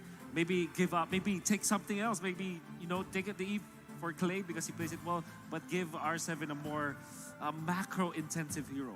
A macro-intensive hero? Yeah. That's Benedetta, perhaps, or Glue even, but Glue will be automatically, I think, So, Joy I as think it's well. going to be banned. So something like You know, the biggest thing for me? Like Benedetta, perhaps. That's the thing. I was thinking about whether or not Benedetta might have been the option in this upcoming game here, especially for R7 overall. But it can be a little tough. I think at the end of the day, it really came down to whether Sanford was able to, you know, make that big play when he has that flicker, and it's something that they have to be worried of.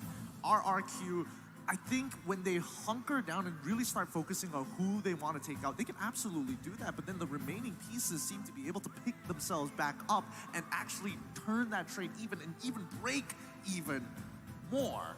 Just so many ways to actually go above and beyond.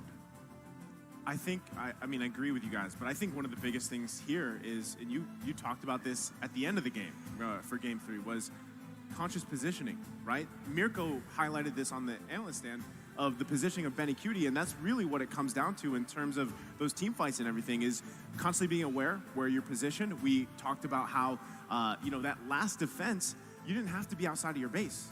You know, you didn't have to be in that position. You had a better chance of staying behind those turrets, artillerying from there, the high ground, and hoping to stay in that game, and rather it just kind of broke loose. It went through that the armor chink, like what Wolf mentioned here. It now, was the opening. I mean, let's look at this, Wolf. The hero pick recap from the in the succeeding neutral objective fights. The second and the first Lord went in favor of Echo because of how Sanford was able to tag Clay, or maybe force Albert to utilize the Quad Shadow too early for his condition. I mean, it's just, you gotta treat it like a punching bag, right? You know, Sanford just has to keep applying pressure, keep putting, be a kill threat in not only in the lane, but in those team fights to make sure that RRQ Hoshi is utilizing some form of resources, dropping something on him just to get away. Refresh my memory here. The 2 times that I think Vin played Grok, they lost, right? Is that correct? So maybe that key to victory, if it ain't broke, pick Grok isn't the way they want to go, right? Maybe it's better if even they that so well, they know what to expect when that Grok is locked in for Vin. So put him on something else. I'm not saying Diggy, right? That Diggy did work, but I feel like in an extended series, Diggy only works so often, right? It kind of has to be that surprise factor. Now, you could do something better by allowing Vin to, I don't even know if he wants to pick up the Franco, right? But even we saw the Atlas in the previous game from Yawi, allow Vin to not just rely on that wild charge, because usually when those don't land the way you want to them, or even if the Guardian's barrier is misplaced, it puts you at a disadvantage. So I'd love to see how this draft unfolds here, specifically for RRQ, and what they've learned up to this point as we get ready for Game 4. All right, then let's jump right into it. Let's hesitate no longer. And knowing these 2 teams, they're going to be really fast on this. The Kaja, the Eve already banned out, the Joy, as well as the Wanwan banned out for the side of Echo. But this time we are seeing that RRQ have decided to be on the blue side. So let's see what that first pick is going to be. I'm expecting Eve or Carry. We'll see what Echo wants to leave up. They don't ban out the glue. I think we see RRQ take glue 100%. right away. And that means that Echo might be considering banning out the carry this time. Or if they give it up, they now have better trades. Because when you pick up the carry on RQ's side, you can get the glue on Echo's side, so that's a better trade for Echo. I've been Then again, they better carry. So you go glue this time for RRQ Hoshi, or do you pick up the Grok? I feel like even though glue is good, we've seen Echo whip out the dire off a couple of times. here. Farsa Grok, I think, is the opening here. Farsa Grok? Okay, they got the Farsa. Let's see if this next one is going to be the Grok. Well, what else do you answer the glue with, right? There's I do Dyroth. agree with you. The Dyroth is actually going to be a good pick. I think they are going to pick it their third pick, because there's a big chance that RQ Hoshi will just ban it out in the second phase. So maybe that's the last pick. The team that holds the Grok in the series loses the game. So that's That's what you're gonna say. yeah. You're gonna stick So by far, that too. Stats don't lie though. Games 1 and 3, that's RQ, and game number 2, that's Echo. Oh boy, I can't wait to see the overall stats for Grok. But hey, you know, Lapu Lapu actually getting locked in here. I'm kind of into this. Yeah, it's good. It's good because Sanford is really amazing with it. Knowing that RQ Hoshi kind of they play the game like they wanted to always peel for their backliners. That's how Clay and Skylar was successful for RQ Hoshi. Lapu Lapu counters that too. So that's maybe the idea here for Echo. Usually in that matchup too, the Glue Lapu Lapu matchup, I would say more often than not, I've seen Glues get that first blood, and still, that is a very simple step for RQ to get that momentum they need, because we've seen, the Glue in the hands here of R7, causing havoc in the back line, especially if he gets that early momentum going. That's a great step to success here and taking us to game 5. And now with the next 2 picks, look at that. They are going to go with a more proactive roam option.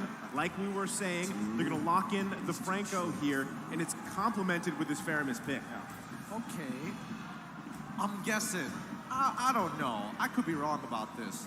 Cho, thoughts on this, Wolf? Cho could be good for Echo just because of the fact that it's a flex pick. So you give Vin a hero that he excels with, his counterpart, Yaoi, will get their own pick. But instead, they go Claude. Interesting direction that Echo has decided to take it. Instead of looking to mirror RRQ, this time they're going to be playing for their own gold lane. And I think a lot of resources are going to be dedicated, making sure that Sanford is almost guaranteed to be on the weak side. A little sad to say the least, but I feel like Sanford has kind of proven himself 1v2, arguably 1v4 sometimes. Yeah, I agree. And at the same time, I'm wondering, are they going to okay, there is the Beatrix ban. So really limiting the options here for Skylar. Exactly, and you're looking for like a combo with the Franco, right? Hitting the Franco hooks, they're amazing. You need damage still. Faramis will not be giving that to you. Maybe a few patches back, that will be the case. Right now, both Brody and Beatrix would have been good in combination with this pick. So I wonder with how RRQ is going to supplement the initiations coming up from the Franco. Echo, however, they still have the Dyroth. If they want to pick it up, they can give it to maybe Carl TZ, but knowing that the Lapu Lapu is already picked up, it tells me maybe Echo will choose a different hero this time to answer the glue. Oh, I suppose, but the fact that they banned out Barad, I don't know. It feels like the headspace of RRQ is, hey, Cartesi is still going to be the problem. We need to make sure that we can secure our objectives, and maybe we can snowball out of control from there. But as of yet, I mean, mid lane still very open for RRQ. And if we come back in towards Echo's side, they can easily lock their jungler right now. I don't know if they want to show their support this time. It's the Cho. It's the Cho? All right. Justice in the world. Give comfort for both of your roamers. Now RQ, they badly need early game damager. Surely you got already good heroes in your comfort picks. You need to give Albert a hero that can supplement the damage, and then of course Skylar with some early game damage as well to kind of pierce through the early stages, so that they will not suffer from lack of damage in your stages, like many teams suffer from. You need that follow-up with the Franco hooks, but still, I mean, even the Cho is flexed technically. We don't know if it's actually going in the hands of Yaoi or if it's going to be placed in the jungle again for Carl TZ, right? So they're still leaving that mystery here. Look at that. We're getting an advanced look, right?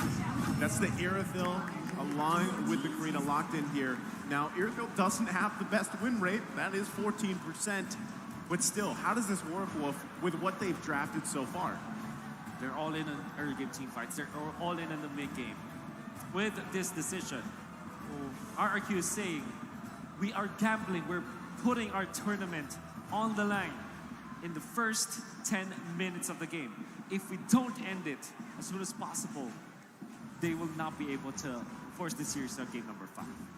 Any last thoughts here, Gideon? Honestly, I'm sweating because I agree with Wolf. This is a bit of a gamble. I will say that Echo's overall draft is looking good. You can feel that Yawi is feeling it. As long as he blocks a couple of good hooks, it's kind of up to Vin, and hopefully he still doesn't have PTSD from M3, so we'll see how this is going to go.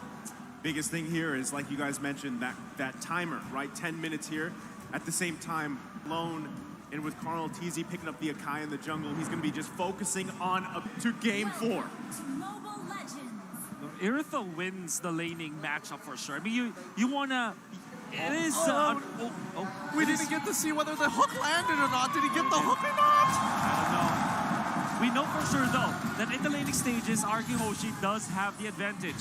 Because of the fact that they have Iritha winning against the Cloud, it just naturally, and the Glue, of course, it's almost unbeatable in the laning stages.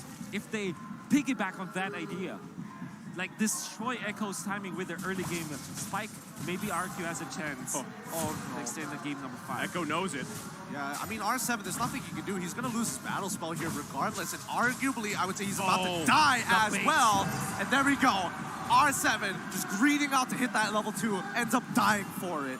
That's not how you want to start the game here for RRQ. I mean, you mentioned it, Gideon, baited into it, and still, I mean, at that point, you have Sanford, who again got the MVP previous game, same hero, now has an upper hand, but the kill going over to Sanji on this same hero, Pharsa, is going to be deadly, but Benny Cutie. Yep, Vin, he wants to land it. Oh, the hook doesn't connect. Benny Cutie is able to just sidestep it in time. The dive fails, they back away, and now the level 4s are rolling in. R7 didn't respect the fact that Sanji rocks a flicker this time. That's why he was taken out. And minor mistakes coming up from RQ. It's going to be, I guess the word that you use here is compound interest, right? That's what we are. Have to take note if you're RQ. Yeah, now look at this situation, right? Because of that death, that does mean that R7 is not going to hit his level 4 in time. The early proxy is going to make sure that they have priority, and now that if they can get mid to push, that would be ideal. But let's see how the situation plays out, as now RRQ trying to get some kind of information, as Albert now being threatened by Sanford. He might actually die here. Albert's still alive. Glue ends up dying again. How did R7 die on the top side of the map? Sanji is able to pick him off. Talk about Sanford and Sanji, the San duo, just making waves here for Echo. 2 minutes into the game, and this is a tough situation for RQ already. I mean, yes, the gold lead isn't massive, but these minor decisions, these plays across the map are going to cause waves throughout the game. Man, Sanford's maneuver, after winning the top lane, just because of the help of Sanji, he's able to get level 4 before the turtle fight, for the first turtle of the game. That allowed him to invade the purple buff and make a, put some influence, put some pressure in the laning stage of RQ Hoshi. Oh, and that's called TZ getting picked off immediately. Echo. Oh, so very close, but here comes the Feather Airstrike. Flickering forward, he's guessing. Skylar is still alive. This could be a potential dive. Yawi, he wants it, he finds it, and gets the kick. Benny QT almost finishes him off. Yawi takes the kill, unfortunately. Vin finds the iron hook. Clay pulls him back, kicking back and forward, and Albert will secure the kill. You see that? You can't get away, Yawi. We've got 2 pulls. He tries to run away, but also the highlight there is that Albert was able to pick up that kill. Big pickup here, Wolf. So you saw that they were able to take out Carl TZ after what would likely be a snag coming out from Vin. Eventually, though, the dive, flicker in coming out from Sanji, forced Skylar to be very low, and then Yawi found the opening under the turret. Good thing though for RQ, they have found some trades with Albert getting 2 kills. Yep, and now they're going to be walking up. Echo looking to invade Albert, but they don't want to commit too much to this situation. Now, let's talk about the lane states, right? Because Vin, he's trying to make something happen. Oh, Clay, good Purify. Doesn't get kicked out of position. Well, it's a good thing they have that. You were talking about the lane matchups here. I mean, this one specifically, Sanford's going to have the upper hand here. As we're seeing, I mean, R7's got to kind of make his way back from that deficit now in the early game. Again, Wolf, you called 10 minutes here. and it might turn out to be even less than that. But still, turtle up, RRQ in position. Now Feathered Airstrike already being used super early on. They're just holding them hostage. They know that Sanford is ready to jump into the fight. Yawi finds the initial engagement onto Albert. He's in trouble, but Sanford in the back line making it tough. Cartesi locks Albert down. He's finally dead, but now the rest of the team is here. R7 with the reinforcements. Yawi might be in some trouble, but finally it's going to be Sanford who ends up dying. R7 is able to secure his own kill onto Yawi, and Betty QT is on the run. Skylar doesn't want to be a part of this fight, but the Bound Mirror image is going to juke them out. Wow, what a move coming out from Beniguti getting out of there. And even the fact that he threatened for a kill onto 3 of the members of RRQ Hoshi. It all started with a snack though. Oh, he's going to get pulled back. The Feathered Airstrike should be able... Oh, actually, there we go. Magic Worship going to do the last tick of damage. Yeah, that burn does hurt, right? Able to secure the kill there of Sanji. That's 3 kills now for him. Yeah. Gonna profit off that, build in. Let's take a look at the items, how this is playing out here, Okay. Wolf. So at least a little bit of an advantage for the Karina, but with all the casual items like the Dreadnought Armor and the Molten Essence, there's no full item yet for the Karina. That's why they're not yet able to actually teamfight with that. And then of course, Irithyll, you need more items here. Windtalker, eventually the second item will allow him to dish out the damage already. So that's the power spike that you're looking for RQ. Beniguti though, with 0 deaths and 2 assists, and the Avarice is now in a very comfortable spot. DHS, eventually Golden Staff. You can imagine his farming speed to go off the roofs when he gets that second item.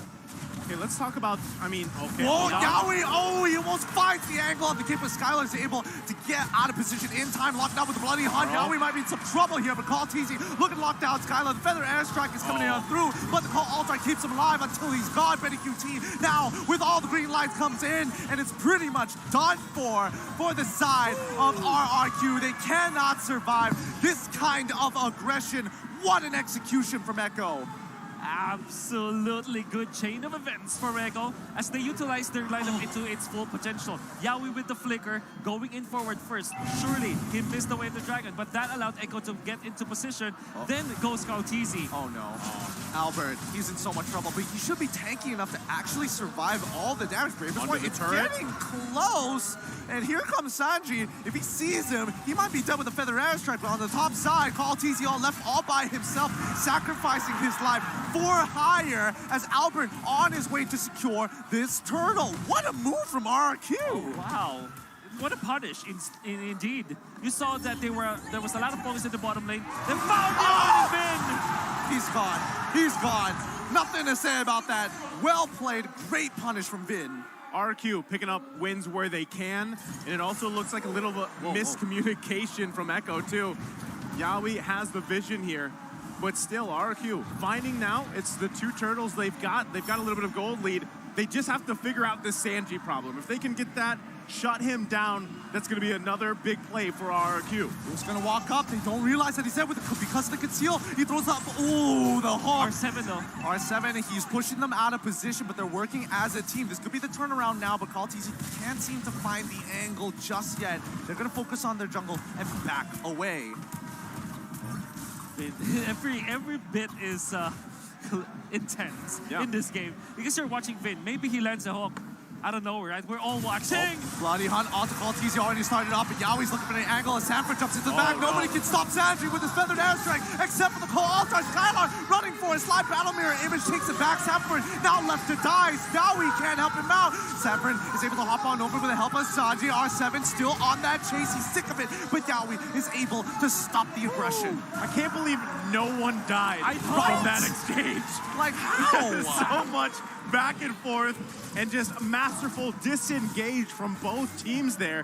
But still, RQ holding on to this lead, they can play around with it, right? Still, if they can focus Sanji, if they can get a Bloody Hunt or a hook on him, they're going to profit massively, Wolf. There was a lot of explosions in there, and he's surprised that nobody died. Bloody Hunt onto Cartesi, a prime target. You want to go onto it, but he survived afterwards. Then Beniguti finds some BMI after the fact that the Paramis ultimate was already down. Kill threat onto Irithyll, but wasn't able to find it as well. Oh, Yawi's looking for an angle, but again, Vinda doesn't punish him just yet, knowing that he has the Shunpo. However, the mid lane, we do see Sanford. He's getting himself out of there. Again, the aggression pushed back. This match is electric. This particular game, everything is so close. It's You can so feel high it. stakes. The tension, not just in the stadium, but in the game as well. Now this Lord being worked on here, half health. Oh, he hits Kaltizi, and now Sanford has to save it. Feathered Airstrike as well, but R7 gets into the back line, forcing it out. They got Irithyll. Sanford has done it. He's dealt the damage, and now RRQ are on the run. R7 is still in the middle of it, but a double kill coming in from Sanford is more than enough. Kaltizi is trying his best with a Hurricane Dance. He's trying to push but as many a kill! heavy spin. It's too late. Benny QT in the middle of it gets 3 already. Sanford, a triple kill all by himself. Maniac make it, and now Albert the Focus gonna be able to survive, but his team is taken care of. Sanford literally destroyed RQ in there. The zone out with the combo. This is why they first picked this Lapu Lapu. He won his laning stage. He was able to pressure Albert, and then in the most important team fight for Echo, the first Lord of the game, he was able to tag Albert, take him out with the bravest fighter, the combo, then gets a double. The kick from Yawi allowed Echo to take that Lord despite Kaltizi being grabbed by that glue. The kick from Yawi displaced Albert, and this is a massive victory for Echo. Right now, still Lord going to be on the bottom side. They're going to continue to get these turrets across the map, opening it up for themselves. Now they have the lead of 2K here. And at first I thought, Sanford was going to say, hey, Sanji, you can get the MVP this game, but now they're competing for it. RRQ has to have an answer for this. Yawi, he finds the kick onto Vin. They want to take one by one. And unfortunately for Vin, there's nothing he can do about it. Nicely played by Echo. Good bait from Sanford as the outer turrets will fall, and Echo will slowly creep their way in towards those inhibitor turrets. No big ultimates as of yet. RRQ can actually defend this relatively well here, unless Skylar gets picked off. Kaltizi gets pulled back, but he's too tanky to actually be punished for now. Albert is walking very close to the fire, but again, 1-0, all outer turrets are destroyed. All right, so RRQ still in this game. It's 4K ahead for Echo, though. The time is up that you mentioned, Wolf. You said 10 minutes. I think Gideon agreed. Yeah. We're now at almost the 12-minute mark here. Is there any saving grace in terms of items or even macro play that RRQ can do to turn this game around here, Wolf? Well, it's just really the hook coming out from Vin if they find an opening, right? And I think that they are focusing on Kaltizi so much. Surely it's great in the first few minutes of the game. Yeah, they can take out the Akai, but I think it came to a point where when you go on to Kaltizi, there's a lot of supports coming out from Echo. And when you try to take attack hero, you put a lot of resources into taking out Kaltizi. Did he just flicker? To eventually get out damage. Well, Kaltizi, man, he's looking good. He's looking good. Let's put totally there for sure. Yeah. Wow. Okay. All Wolf can say is, yeah, wow. All right. Goes back to the game. Yes, that is a detrimental for this Lord fight. It's going to be up now in about 6 seconds here. Echo, great positioning as they get set up.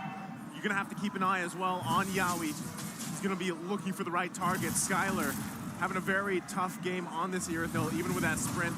Clay trying to get some vision. And it's the same setup that we saw in the previous game, but this time it's just Yawi in that topside rush. They're just waiting. Can RRQ do this? They're just waiting for this fight. I mean, Echo is baiting it out. They're going to reset Oh, topside. the Yawi kick! finds the kick on to Skylar once again. Call Altar. It's not going to be enough, but they have a spin. Will lock down Vin once more. It's just timed out, and now Clay is just left all by himself, left in the hands of Benny QT with 2 down. That's a free Lord. Yeah, we finding a big opening onto Skylar. I wonder how he got that, but RQ wanted to bait out the Lord and Echo just styling on them. It really looked easy for Yawi to do it. I mean, that's just, at that point, the positioning of Yawi there, he knew that the best angle for Skylar to come from was that top side because you can just pop that sprint and kind of run around, hopefully to find a member of Echo, but it just didn't work out for them. Yawi sniffed it out. He knew exactly where to be, and they focused on Skylar. And again, this begs the question, is Irithyll the weak link here in this lineup for RRQ, Wolf? In the latter portions, I would say yes. You understand why they picked it up. It makes a lot of sense when they did. but they weren't moving as if they wanted Earthel to be successful. Well, let's find out here at the very end as the inhibitors will fall. Feathered Airstrike already down. Echo is going to take as much as possible. However, the mid as well as the top side have not collapsed at the same time. R7 is doing a very good job at keeping it alive, having a bit of a pillow fight with Call TZ. Nobody really winning there as the mid lane Yawi? now clash, but Yawi, does he find the angle? He finds the kick onto Bin. They're trying to collapse on it. The Bravest Warrior is already in, but Skylar slows them down with the Queen's Call. Heavy spin activated with the call. Altar the backline being attacked. Albert as well, trying his best. Feathered Airstrike comes back off a cooldown, but he gets stunned up. He has to move away. Top side is already destroyed, and a 4v5 has been already down. Falls into the favor of Echo. Benny QT not even participating in this entire sequence of events, and this could be a potential kill if they find the CC. Oh, Carl TZ, you're just teasing Yawi, trying to go for it. Again, gets a kick onto Albert, and now the Blazing Duet activated. He's still alive. Queen's Call trying to clear those waves as soon as possible. Sanford, deal with the Bravest Warrior again. We're seeing three ultimates. One Sanjay now in trouble. Has to use the wings by wings to get on out of there. The Bravest Warrior is down. No more Sanford, and the defense complete. You can't imagine to be the Skylar. Surely he died at the end, right? But it's difficult to play this Erythal. Fed by Yawi, fed by Sanford, fed by Call TZ. Everybody targets Skylar. Eventually, after 3 tries with Sanford's opening, they have found him. And Echo, with all of the resources they have so many ways to engage RRQ Hoshi. It looked really bleak for the Indonesian squad. They had to pull everything just to survive there. Now, I mean, at that point, it looked grim. They held on, but at what cost? Again, back to the question, is this Irithyll the weak link? And was there a better option here for a gold lane or a marksman pick? Because so far, it really has not been working out for RRQ. I think regardless, the hardest part about this is that Feathered Airstrike coming in from Sanji. Like, it deals way too much damage. And unfortunately for Irithyll, yes, you can be fast, go quick, or go home. But in this particular case, walking up is way too dangerous. And Yawi, I mean, what can you say? He just lands the kicks each time. He literally says, just hit it. And he's like, okay, sure. How did he get his hands on the Cho again, right? I mean, that's another big question because you talked about it. One Feathered Airstrike takes Skylar to basically half health, if not 1/4 at this point. So we're jumping back into the game here. Massive lead for Echo. Still looking to close this series out here. RRQ trying to hold on to keep this series going to Game 5, but at this point, it's looking bleak. Anything that sticks out here, Wolf, in terms of the items and how they can help here for RRQ? I think the lack of the blade armor on Karina, they only have it on Vin. I think they need to against the Claw. That's the natural way to kind of counter it. While on the side of Echo, you have 2 blade armors on 2 frontliners, Karthis and Yawi. What this does is to really nullify Skylar even more. He's already scared about like the damage output and the initiations coming out from Echo, but even his unstoppable, uncontrollable damage that you take out from the Erythal is going to be a threat. I think the biggest way they stay in this game is have another moment where they somehow get the Lord here. Benny's there. Winter Truncheon! One Winter Truncheon! He's managed to survive for a little bit longer, allowing Sanford to actually turn this around onto Vin's head. They find the trade, it's not worth it, but Yawi still has the way of the dragon. They can do something with this. Call TZ in the middle of the fight. He's absorbing damage, and now pinning R7 against the wall. He's trying to get on out of there, and immediately, this might have just turned. They know where Benny is. Oh, do they know where Benny is? No. He's going to recall out of there. He's going to be fine, but this buys a little bit more time for RRQ and Echo. They see what's going on. Now, because of the recalls, they're threatening the Lord. They've checked the brushes. They know nobody is there, and even Clay making sure that there is no angle for Yawi to get on in. Look at Benny. It's going to come down to a 50-50 here. Albert versus Carl TZ. No. They reset it. Sanford is threatening Clay. Whoa. Okay, Clay, you're getting too low. He's about to die, and Sanford flickers forward as the rest of the team looks to push on forward. Oh, they're going to get pushed out of the base here. You saw Benny QT also pushing that mid lane. They have to respond, and this could, because of those decisions and Clay being down, Echo now in a position to take the Lord. Way the Sanford is on fire. Albert locked against the wall. Occult Altar already popped. They're resetting the Lord just to get into the middle of this fight. Skylar, he's trying his best to dish out damage, but those blade armors are making a difference. And the Queen's Call isn't enough. And Sanford gets his ult again. Clay has to get on out of there. Ghostbusters ain't enough. And Sanford is going to slowly make his way forward. He takes on one, and now the end is nigh. Albert is still on the run. Can they do anything about this? Oh, no. With so many minions on their side. Yowie is already down. Bullion already onto Benny Gucci, but Benny Gucci! Benny has done it! Wow. A game to make history. Once again, the Filipino dynasty goes on. The grand finals has been set. Echo loud, Echo proud. GG, well played. The storm cannot be contained in this series, and a force to be reckoned with here. This Echo squad, definitely Echo loud, Echo proud. And it's a sad day for the fans of RRQ in Indonesia, as unfortunately they won't make it to the grand final here in M4. Let me teach you a word that doesn't exist once again. Endable. Endable. It's not in the dictionary, but at least in Echo's vocabulary there is. They knew the call. There were so minions out there, ushered by Bandicutie. And when RRQ looked at that, you're gonna have to give it to Clay. He defended that well with Ghostbusters, but in the end, Bandicutie found the opening. He went out with the BMI, got back in with the help of Carl TZ. And the last HP of the minion allowed them to push that one back, and Echo goes to the finals because of that. Now, they say their final farewells. That is RRQ, but you have your second grand finalist making their way down the stage. It's Echo from the Philippines. The kingdom has fallen, Echo securing the last grand final slot. And again,